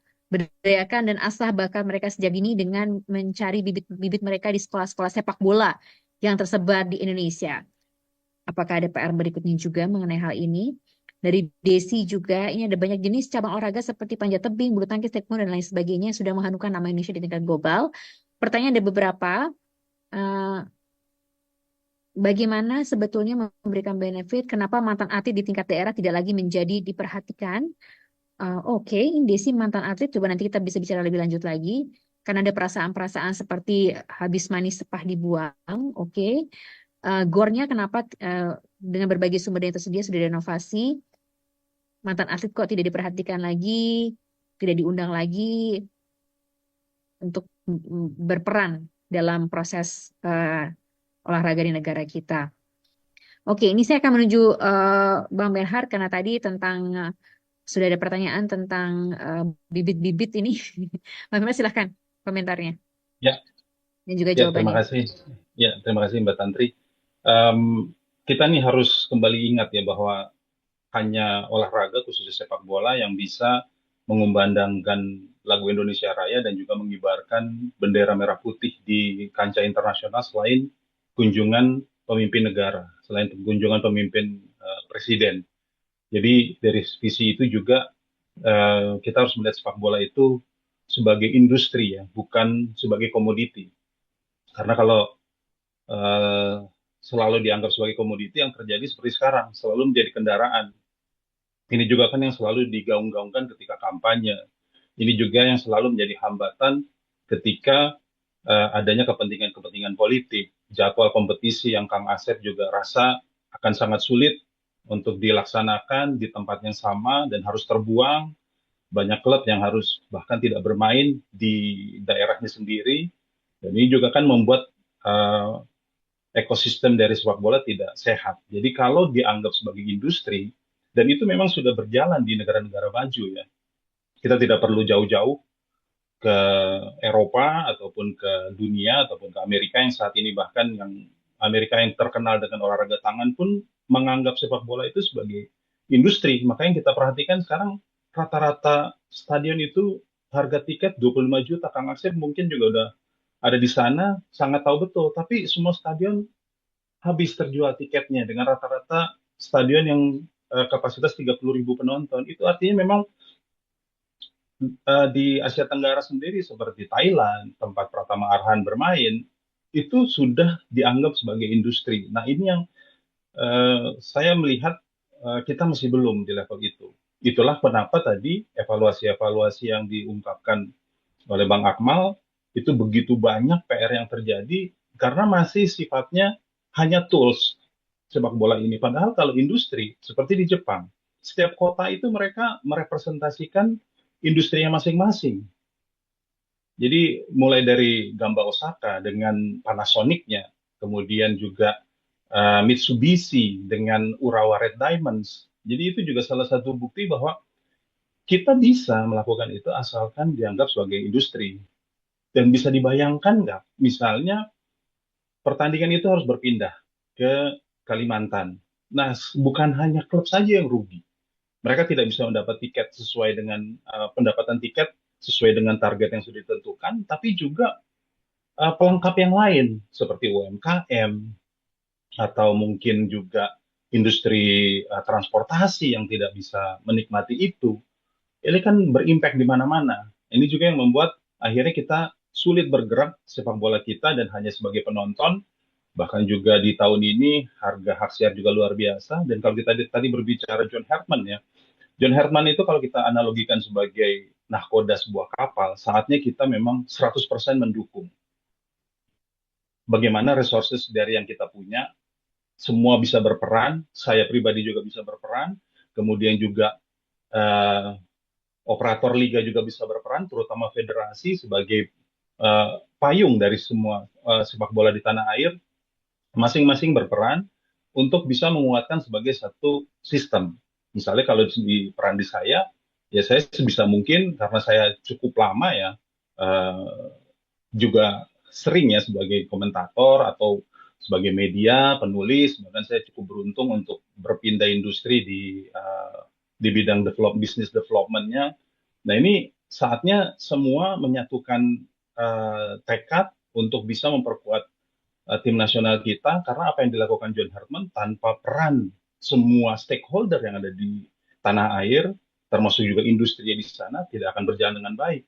Yang terjadi mungkin akan seperti cerita-cerita yang sudah-sudah, tidak bisa berjalan dengan mulus. Nah, bagaimana itu bisa terjadi? Jadi, lagi-lagi, dasarnya adalah jadikan itu industri, bagaimana federasi bisa mengelola, tidak hanya dalam di segi visi, tapi juga aksi yang seperti dikatakan Bang Akmal gitu ya, saatnya kita tidak hanya berbicara tentang semua juklak, semua tor, semua prinsip, semua sudah ada, tapi menjalankannya masih dengan kepentingan-kepentingan parsial akan sangat susah, Mbak Tantri, karena inilah yang membuat akhirnya sepak bola kita cukup sulit untuk berkembang. Nah, tantangan berikutnya kan akan menjadi pertanyaan.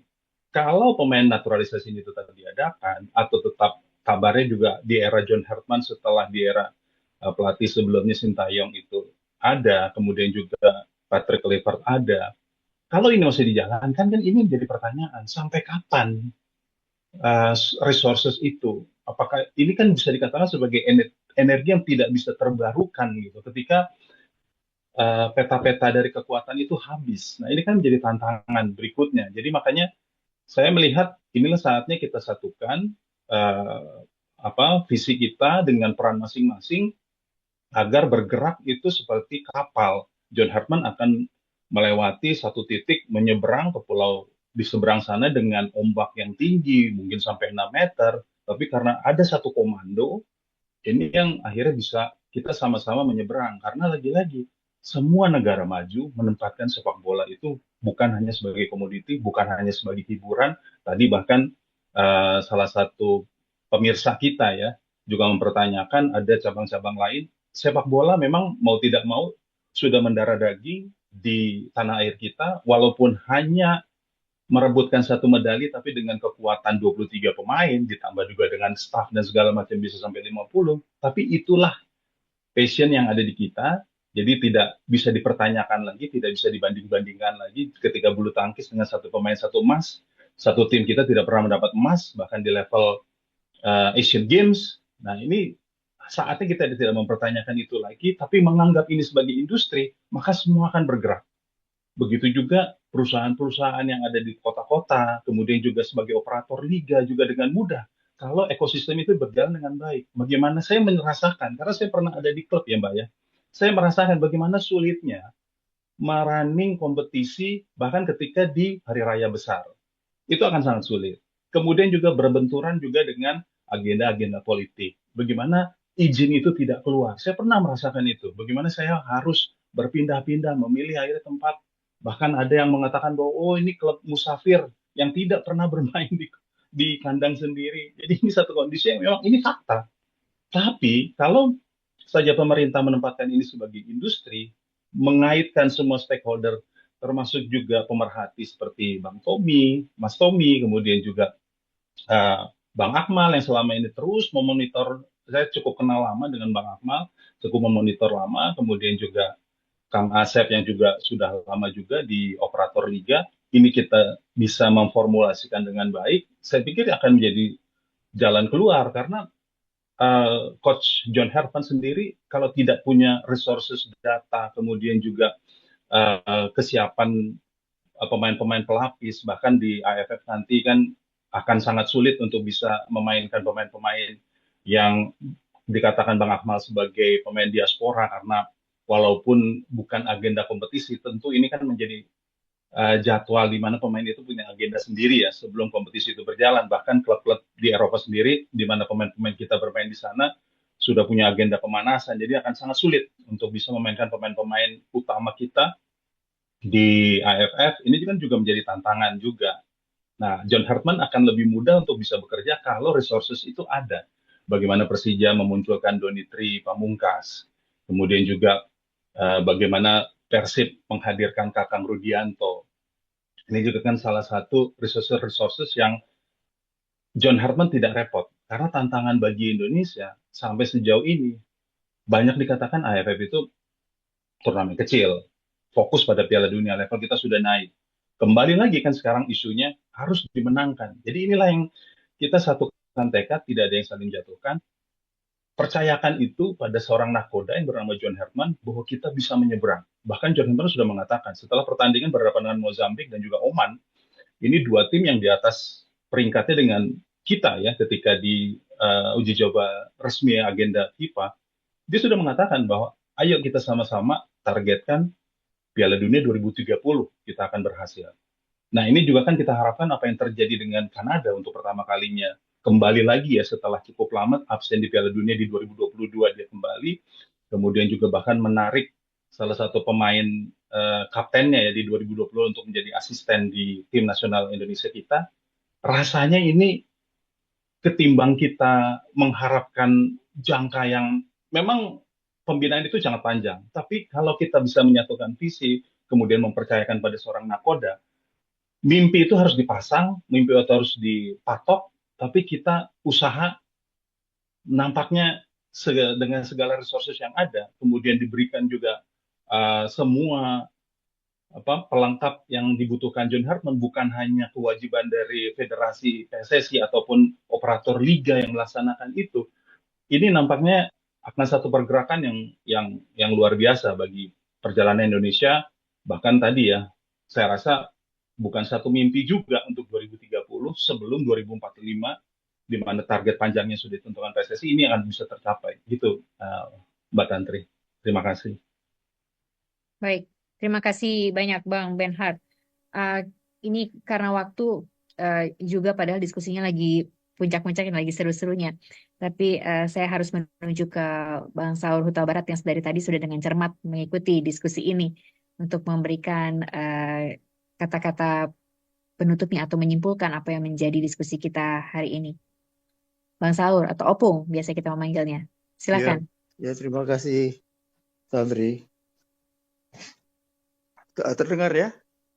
Terdengar sangat jelas. Oh ya, malu masih di kamar rumah sakit.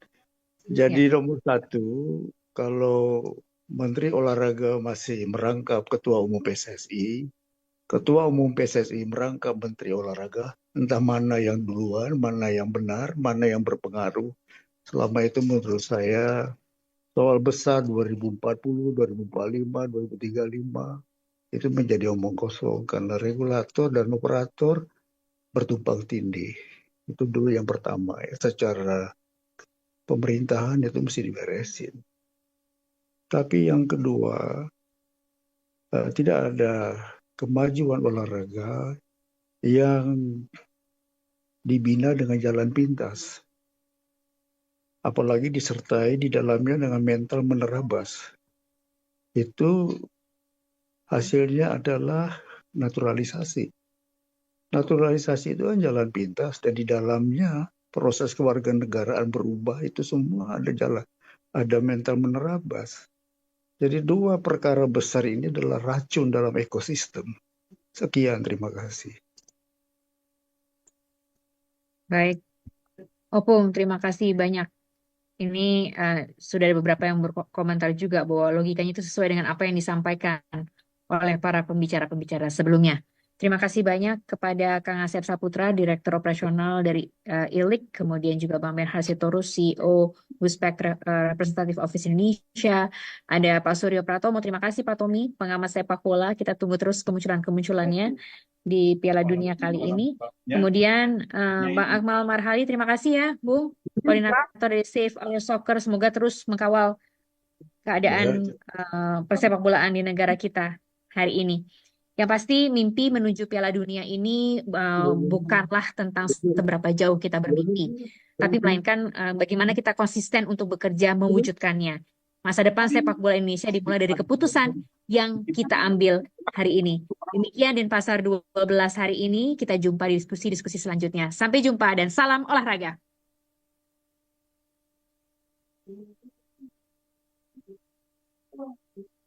Recording stopped.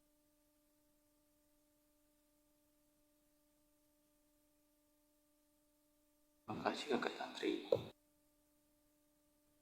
Kasih ya, Jin Liv. Di Amerika, Sep. Oh iya, Akmal.